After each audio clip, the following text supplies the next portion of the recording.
ఓం శ్రీ సాయిరామ్. పోతన భాగవతము తృతీయ స్కంధంలోని పద్యాల గురించి తెలుసుకుందాం. సాయిరామ్. ముందుగా 6వ పద్యం. మండిత తేజోనిధి అయి పాండవహితమతిని దూత భావంబున వేదండపురికేగి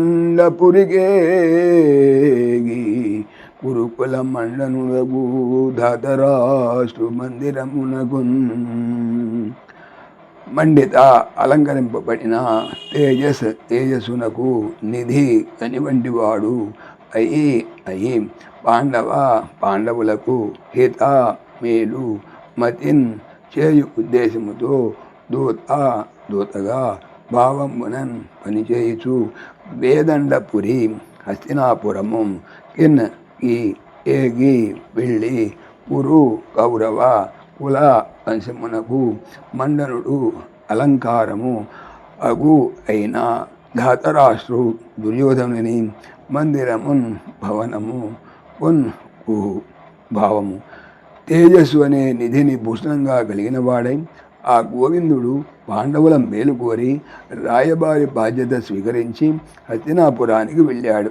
కౌరవ వంశాన్ని అలంకరించి ఉన్న ధృతరాష్ట్రు కుమారుడైన దుర్యోధని సౌదానికి. తర్వాత 7వ పద్యం. తనగనల్లగ మద్గృహంబునకు భక్తవత్సలుండగు కృష్ణుండు వచ్చుటేమి కథము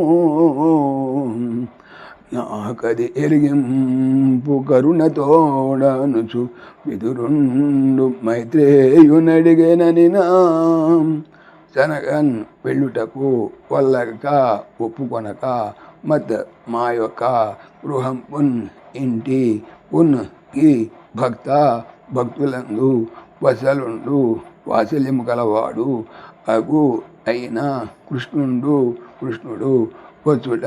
వచ్చుటకు ఏమి కథము కారణము నాకు అది దానిని ఎరిగింపుము తెలుపుము కరుణ దయ తో అనుచున్ అని విదురుడు మైత్రేయుని అడిగెను అనినా అనగా. భావము. భక్తుల ఎడ వాత్సల్యపూరితుడు కృష్ణుడు దుర్యోధనుని రామమునకు పోగుటకు ఇష్టపడగా ప్రత్యేకంగా నా ఇంటికి దయచేశాడు.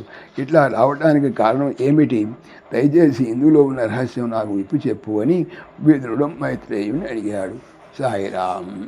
ఓం దాశరథాయ విద్మహే సీతావల్లభాయ ధీమహి తన్న రామ ప్రచోదయాత్. సర్వం శ్రీ రామార్పణమస్తు. జై శ్రీరామ్. జై శ్రీరామ్.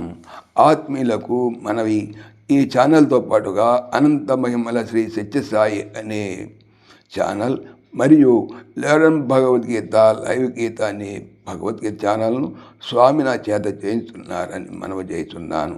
వీటికి సంబంధించిన లింక్స్ డిస్క్రిప్షన్లో చూడవచ్చు. సాయిరామ్.